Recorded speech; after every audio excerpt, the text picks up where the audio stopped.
we're looking at consisting, And of course, while we're at it, double heading. It's all in today's show. The limitations, the ups, the pros, the cons, the downs, and how to consist for as cheap as $1.99. Casey Jones, steaming and a-rolling.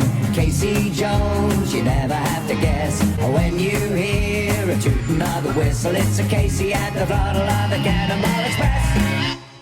Now, it does have to be said, if you're running app version 1.6.0 like I'm doing on these two gadgets here, there is a bit of a hot fix coming. There's a few glitches, so I've highlighted that to the members. If you haven't updated, hang fire. That's the message to take away from this. That being said, I've had some good positive results as well. So stick around and let's have a look at the new update. Hi, my name's Andy. This is my channel, Modeloco, for all things model railway. And give us a thumbs up and subscribe, it won't hurt the bank balance. Handheld throttles are getting less and less use, and the app is getting more and more use. And we're starting today with my HST Class 43 here, connected in consist mode within the HMDCC app, and I've put a function map in to control both decoders once they're linked at the same time. And then we've got one throttle to set the train in motion. Both decoders running.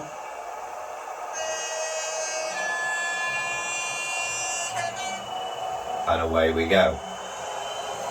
I can also have another app running at the same time with the use of the legacy dongle. And customizing the CVs has never been as easy, because I'm straight now, go into here, slide down, take the volume down nearly instantaneously. Bring it up again. Yeah?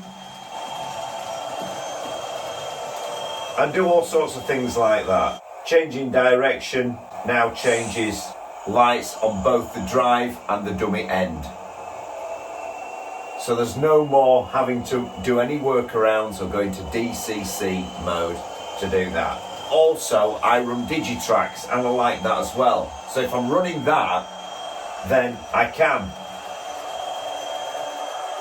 use multiple gadgets as well.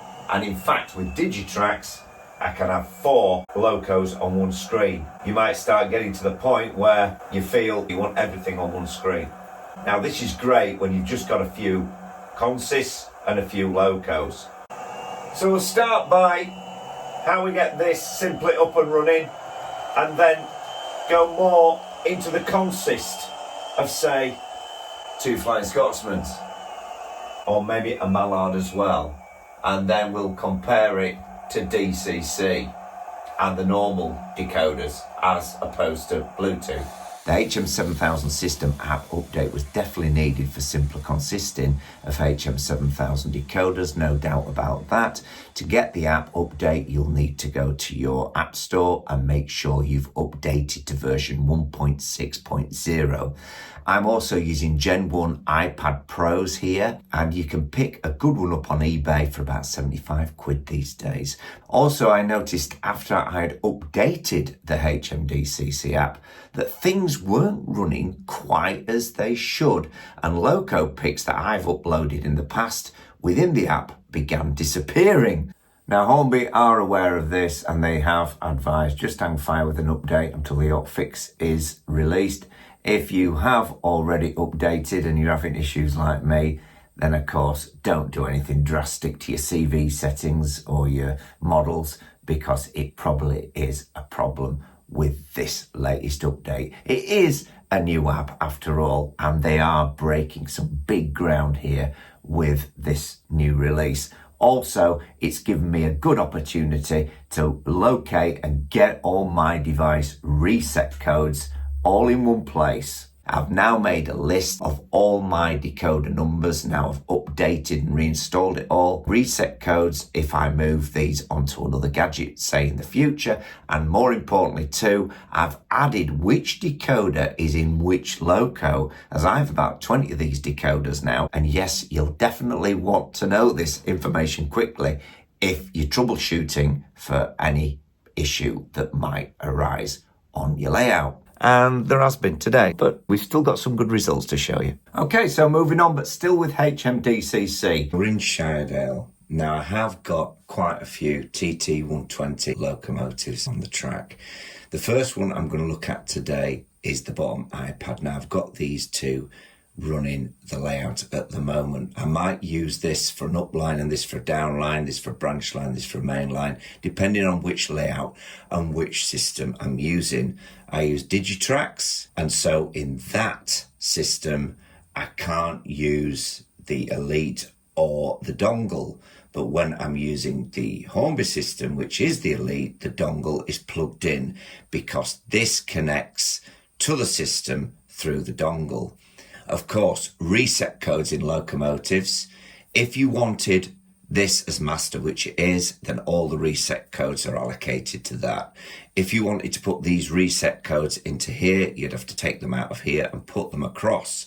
But we can use the dongle to bring them across in DCC and then reintroduce them into the app and run them in both. This Class 08 has got a DCC decoder in, and so it has been brought across. First of all, we can get this one out of the way. And I just wanted to highlight this because I am going to be running multiple gadgets in future. So we'll just start that one up, take it out of the way, and turn its sound off. I'm just using a standard function map at the moment. In the engine shed, it's assigned to 42. You could then bring another vehicle over into this app. I have done a video on the Elite and the dongle and the Digitrax compared, but I'm looking at both now with an updated eye, so to speak. So we're going to take that one out of the fray now. Okay, but as I say, in future, I may use this iPad. So next we're looking at, with still the Elite controller plugged in, the Mallard. And that, at the moment, can still run on the app. Even though it's showing it's not connected here, it is. And that is probably a glitch, I don't know. So I'm going to take that one out of the way as well. A little bit faster, Andrew. For now. And as that disappears around Shiredale, I'm going to then look at the Class 43 dummy and drive unit running together. So we can go into the engine shed and see all our locomotives.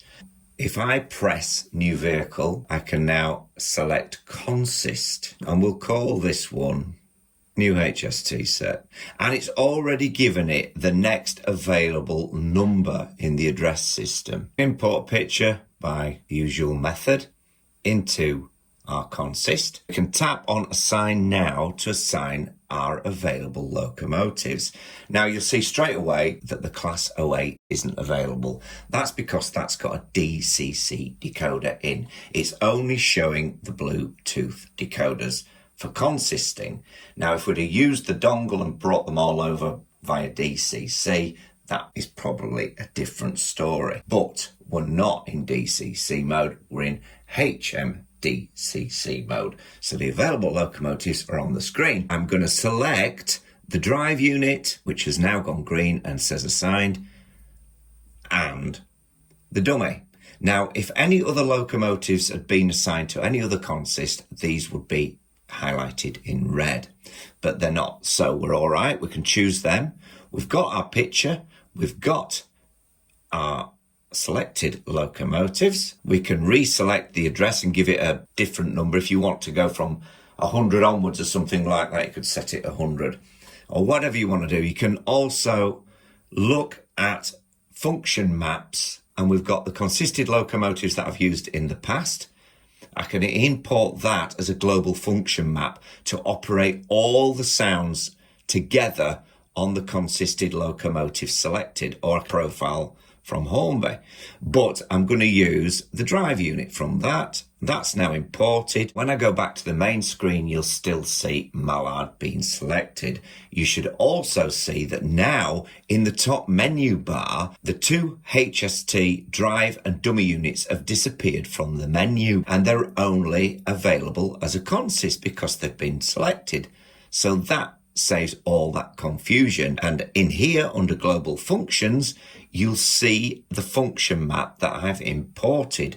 So now I can operate these lights or any other of the sounds together. And we've got both decoders going at once, so obviously they're very loud, and we can soon bring the volume down. On the screen, you tap that to make it appear, tap anywhere else on the screen and it disappears. When we alter the direction, and I've used the cab lights to highlight this even more, the cab light goes out on the undriven end, so to speak, in the model world. It goes from drive unit to dummy, and they're both decoder linked. What I call decoder consisting, and it works very successfully with this new update. Then I've also altered my screen setup, and you can do that by going into consist control, customization. We'll select legacy, for instance. And so when we go back here, you'll see that the consist looks very similar to how it did on the usual screen when locomotives aren't consisted. This could cause me confusion. So I want to go back to consist settings, and I want to take it back to vertical. When I go back to the screen, I can see this. Now you'll notice that my speed fader, for want of a better word, is on the right hand side. In default mode, it's on the left-hand side, and it's a bit broader, but we can alter that again by going into the consist control display splash screen and hitting customize vertical UI scale. We can revert that slider to where we want it, alter the size, and I like it about that thickness, and I like it on this side. So when we go back onto the main screen, we can see that it's all set up. We've imported that global function map. So we want to be on page 1. We want the lights on, of course, and I'm going to engine start, and I'm also going to put the cab lights on as well, just so we can see it a little bit more. We can touch anywhere on the screen for that to disappear. We can set direction set up on that. But of course, these aren't two drive units. This is going to come into play when we look at something double drive, like in the 00 gauge flirt sets that have just come out. Then this will come into play, and we'll look at that, because that is what we call real consisting. For now, we're in the decoder, as I call it, consisting side of things. So we've started the engine, we've got the lights up and running, and now with our fader, and you can set this up to how you want it with your system, we can then operate the train.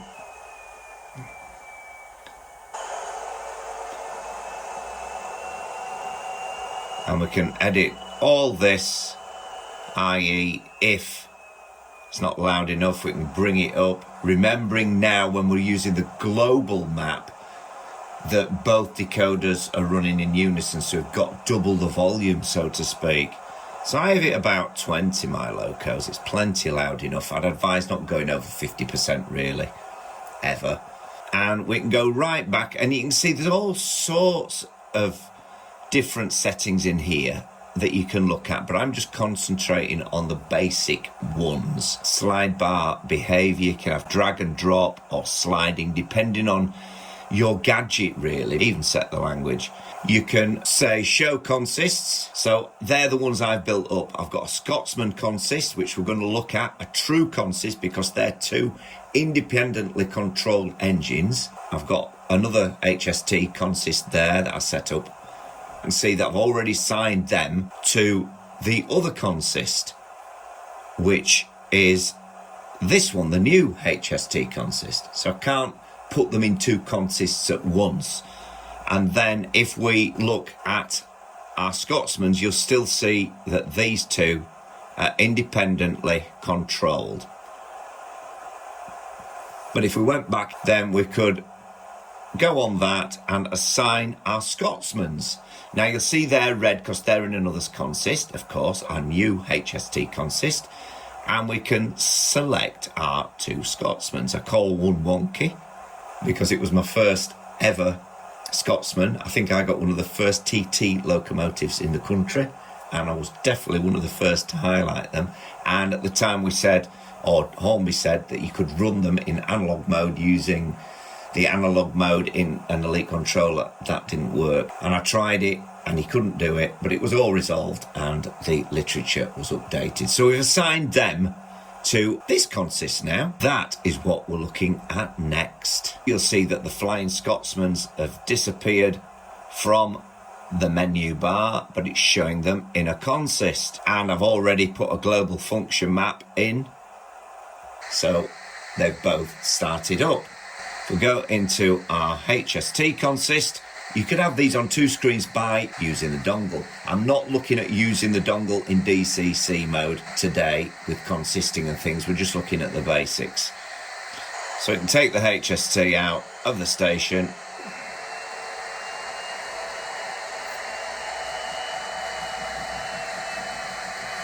There we go.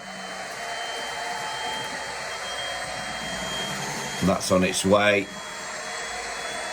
Use the global function map, as I do, to turn the engine off. And we can now just see our Flying Scotsman consist. This is what I call true consisting or double heading. Now you could imagine 2 locomotives are pulling a rake of coaches. They have to go at the same speed.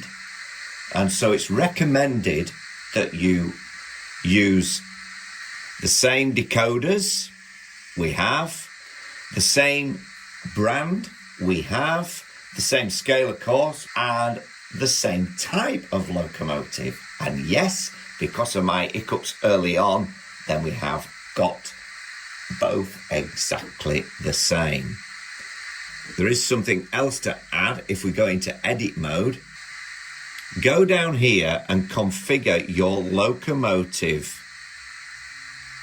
acceleration and deceleration rate, because we're separate motors. I'm looking at them and they're set up exactly the same. Let's see what it runs like. So back to the main screen. Fingers crossed. This should work. We'll see, won't we? Oh. And as you can see, one is picking up a little bit faster than the other, but there we go.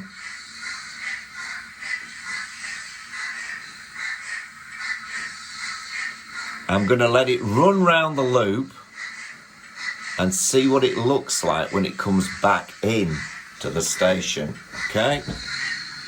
And I'm going to go up to mid-speed to try this. You can see, luckily, that Scotsman 1 is going slightly faster than Scotsman 2. And if I go on full speed or thereabouts, let's go on full speed. So full speed now in consist mode. You can see they're chasing themselves round the layout. But the back one is now a lot faster than the front one. So one has caught the other up. We'll turn the global sound off. So at 50% speed, they run about the same. At slow speed, they're not doing bad either.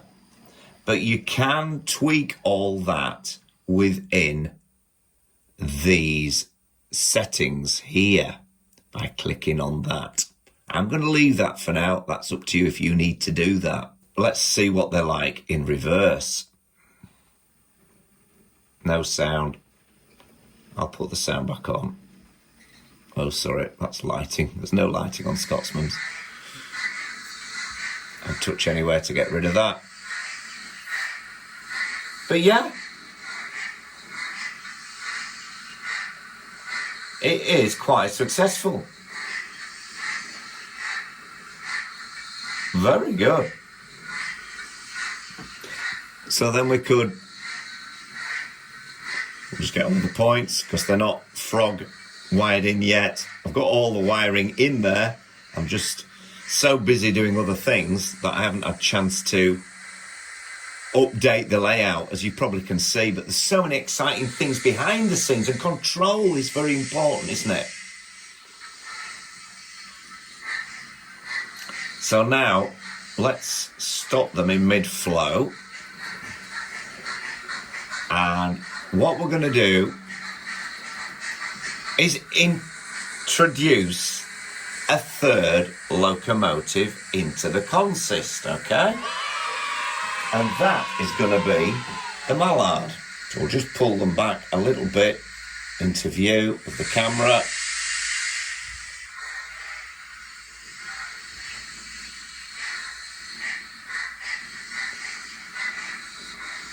And of course, just to show that you get twin whistles. I like that. Or you can operate them independently, depending on which locomotive you've got selected. Yeah? So let's introduce a third locomotive into the consist. Sound off. Try to give them a bit of an equi-space between them. So we're going to the engine shed, looking at the Scotsman consist. Here we can see that the mallard is connected. I'm not going to set it off, otherwise it'll crash into one of the others. So we're going to select this one, assign, and you can see that the mallard is not assigned. So we're going to assign that very bravely to the consist. Go back to the main screen. Obviously, the global function map now will put the sound on for all three locomotives. I think this is very, very exciting indeed. And let's see if it works, shall we? Nice and slow. Will it? Oh no, we're in reverse. Oh, now we can see that mallard is going in the opposite direction. Yeah, and we don't want that. Stop, mallard, stop.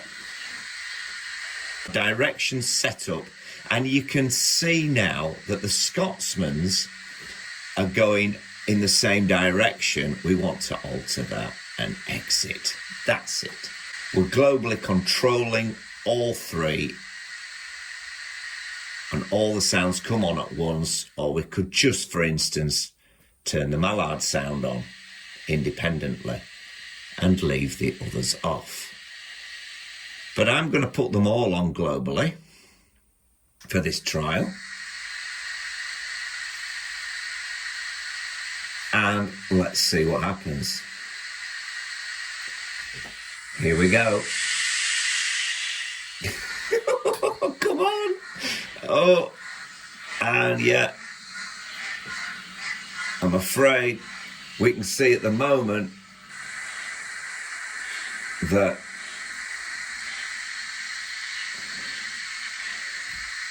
mallard is acting quite mysteriously. I'm going to put her at the back and see if she ebbs in, if you know what I mean. I'm going to line them up again, because obviously the mallard is a different engine altogether. Okay, I think we've got them all connected now. You can hear the mallard has come back on. You can get some idea how long Bluetooth takes to reconnect, and it's longer than DCC. So it does make me wonder, when the flirts come onto the market, which they have, and they have two independent driver units, if one connection was lost, for instance, at one end, would it start to drag? How quickly will it reconnect? Will they have power banks in there? Will they have room for power banks? Well, we'll have to wait and see, won't we? So let's have a look now. We're going to go at speed setting slow, where we saw that the Scotsmans ran quite well together. And now it seems to be improving, doesn't it? Isn't that exciting? Oh, sorry, global functions. Let's have all the whistles. So I'm gonna, while we've got it on this, while I've got it in this mode, I'm gonna now try it in reverse in slow, just let it catch up. And you can see that Mallard is at the back. This is without altering any acceleration settings or deceleration settings. Yeah, you can see Mallard is just slightly slower, so we could alter that. Don't know how successful that will be.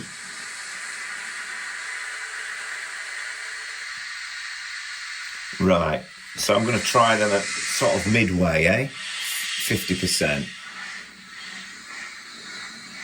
And you can click on that, I think, and put 50 in. I don't know. No, you can't. That would be nice, wouldn't it, if you could click on that and put 50 in. So they're away, and yeah, the Scotsmans are looking together, but Mallard's just lagging back. But this is a real world test, you see. This isn't made up for the camera. This is real world stuff. This is how it really starts to work, you know? So we're going at 50%.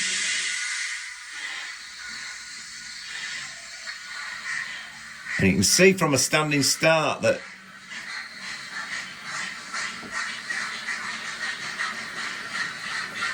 our slower Scotsman on the slower speeds has caught up.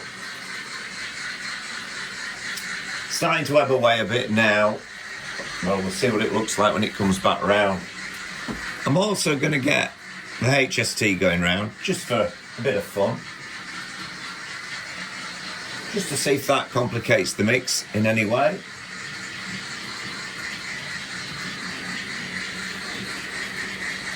But then we can have some quite interesting scenarios going on, you see.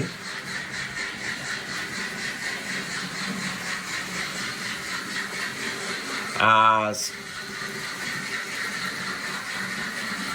our two Scotsmen come into the fray, the HST now running very smoothly indeed in the same direction.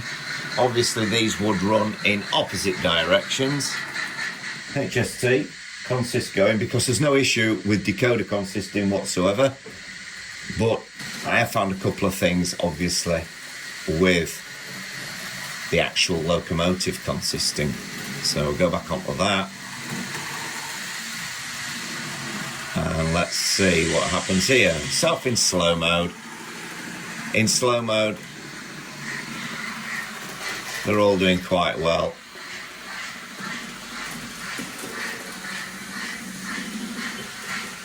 I haven't got the sound on the HST for this purpose, but I'm going to speed things up now and see if we can get a full speed test. Got 50.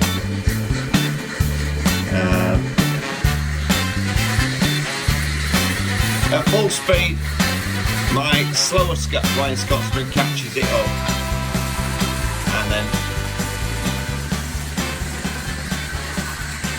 also if you're on this screen and those three start misbehaving, you tend to hit the stop button on this and wonder why it doesn't all stop. It doesn't stop the layout, it stops the consist. Maybe it should be global, that, I don't know. But yes, you can certainly have a little bit of fun with consisting if you've got two models exactly the same. The Class 66s may perform even better. I don't know. But yeah, Mallard just needs a little bit of a tweak. When I look in the speed settings, they are different. So let's get them the same. And 25. So there we go, they were different. So let's just bring them back all together and have a look again. That might be something to do with it. Yeah? Let's get them back on the global screen. Global function map. Let's get the sounds on again. Up now. A lot better. Look at that. A lot better.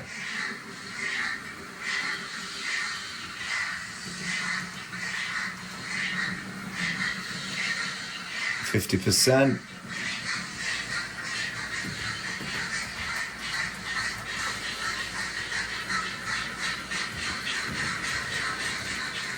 So coming back into the station at 50%, I'm not going to go any faster than that.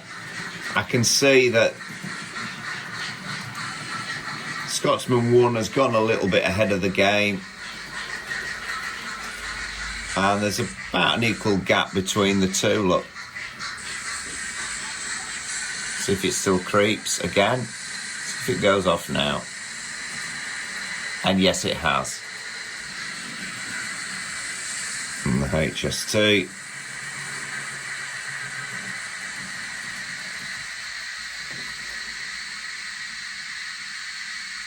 There we have it. Our first look, double heading, decoder consisting, and locomotive consisting, all in the HMDCC new app update.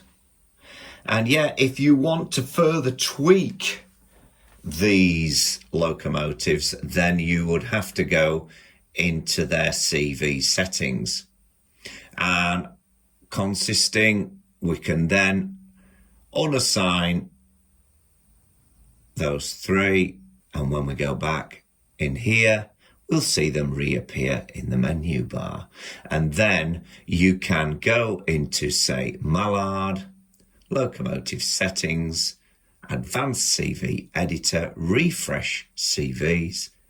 So you'd alter CV2 for the slow speed, CV6 for the mid speed, and CV5 for the full speed. So then we can exit that and look at what Scotsman has got on there, for instance. So we'll have a look at the locomotive settings on that. Decoder not connected. Oh, great. That's the trouble, isn't it, when we lose connection? That one's still connected. So let's have a look at that. Refresh.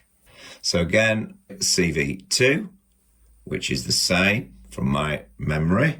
CV6 for midway speed, which is the same again from my memory. I might be wrong. And CV5 for the very high speed. They are a about face. I can't think. It should be really CV 2, 3 and 4, shouldn't it, really? Or CV, at least CV 2, 5 and 6, but it's CVs 2, 6 and 5. So let's have a look at 5. Yeah. And you could reset those to make the locomotives match in speed and tweak those to get them running round. And if you foul up, you can do a CV reset easily enough on the HMDCC system. So I might have a tweak around with that and see if I can get them running a little bit closer together. And we can do a speed check by the rack of the eye, or by having a tape rule and setting it to a meter length and timing with a stopwatch how fast it takes the train to travel between the 2 points at slow speed, mid speed and high speed. Or we can go for a speed checker. And really there are a couple on the market to look at, maybe more, but there's two that have caught my eye. One in the States and one over here in the UK, which is about half the price. The sensors are a little bit closer together, but that being said, if it's reading the same, then it doesn't really matter how accurate it reads it. It's going to be near enough. You set your scale check your speed, and then set them all the same using the CVs, and keep rechecking till they all run the same for slow, mid and high.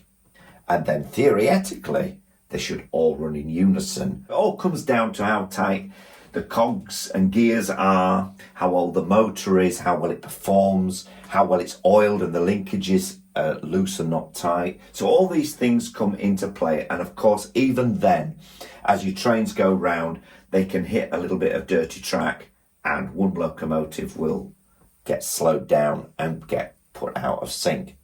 So does double heading really work? Well, in a way, not 100%. Now, you can imagine the scenario if you had carriages between, and you can't hook these up. You can hook the shunter up, but these don't have a front coupling, as we know. HS2 ones don't either.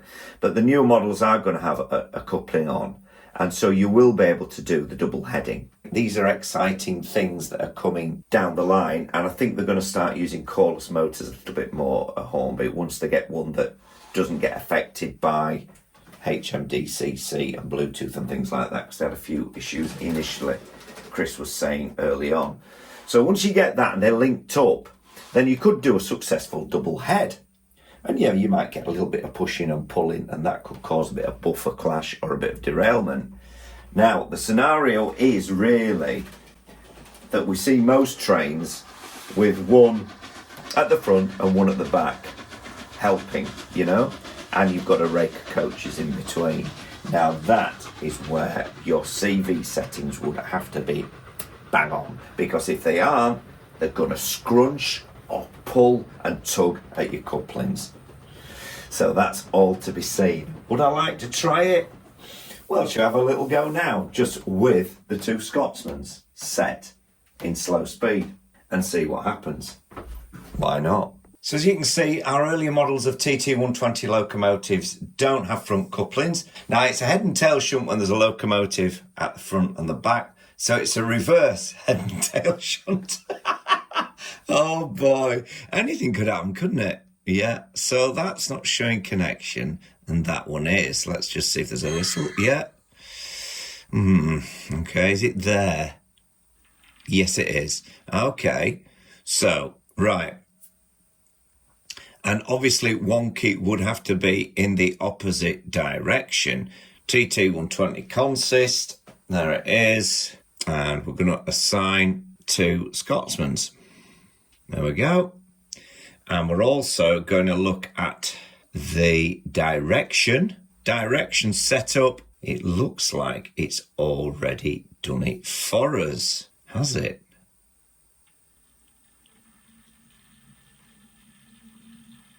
That one's not running. They're both sounding up. No, I don't want to play again. So sometimes if I lift this off the track, this one reconnects. Let's see if it'll do it now. Got them both connected. It's not showing connected, you see. Both sounding.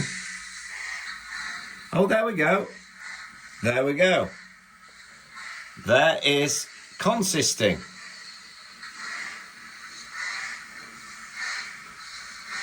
But is it successful? Here is the consist test. A double heading reverse consist.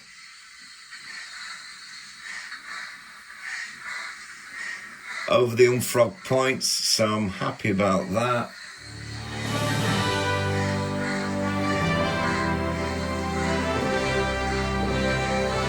How do you think that looks? I wouldn't like to try it at high speeds. There we go. How successful that will be after a few meters of track, I don't know. But for now, it's sort of there.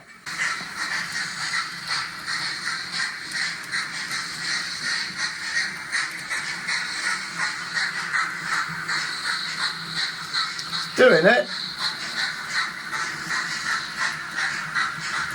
back into the main area of Shido. Coming back round, I'll take it up to 42%. So, yes, it's not bad. Look at that. That's all linked up. I'm very surprised at that.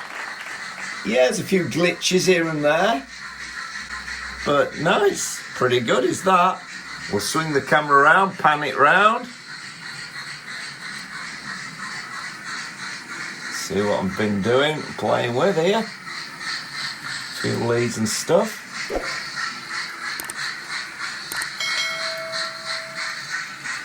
Take it up to 50.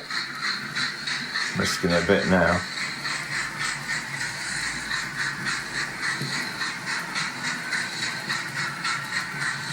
But yeah,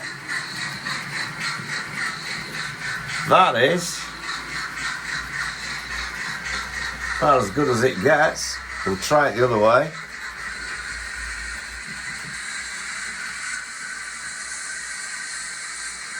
Isn't it funny how trains always stop on the points? Well, the locomotives, that is. Version 1.6.0 has got glitches, and yes, there'll be a hot fix, but I've got my Mallard running. There seems to be no issues with that. And the HST, even without the app update, I've had some great success. It just took me a lot longer. And yes, I've lost a few of my items out of my engine shed, which will have to be reintroduced. But it's made me list all my device reset codes which needed doing. So all good things have come out of it, really. And I've got to know the app even better by working between those glitches that arose. I'm sure the hot fix, as Hornby has promised, will result in a lot smoother running. And what is it like compared to, say, DCC consisting and double heading? With Digitrax, if all your CVs are set and all your locomotives are running in unison, then consisting is very simple to add and very simple to let go of indeed. And the connection rate is a lot quicker with the Wii throttle, but you need an adapter so you can connect gadgets with that. And yes, I could connect 2 iPads, have 4 trains on each iPad, so that's 8 trains running at my fingertips in total. And I'm going to show you that in the next update or the next video. That's if the flirts don't arrive. They've both got the pros and their consists. For now, we've reached the end of the show. I hope you'll give us a thumbs up and subscribe, leave comments. What has your experience been like with double heading in DCC or HMDCC, in TT120 or double O gauge? That's it for now. Happy modelling. Or failing all that, how to simply consist in analog DC. Casey comes rolling by again with a steaming porter and a smoking stack, and the wheels are striking thunder on the railroad track. There'll be Casey Jr. and the Red Rock too, Wally Sanders and the rest of the crew in a thrilling adventure that's a lot of fun. When Casey takes the throttle for another run, Casey Jones, steaming and a rolling. Casey Jones, you never have to guess. When you hear a tooting of the whistle, it's a Casey at the throttle of the Cannonball Express. Casey Jones, steaming and a rolling. Casey Jones, you never have to guess. When you hear a tooting of the whistle, it's a Casey at the throttle of the Cannonball Express.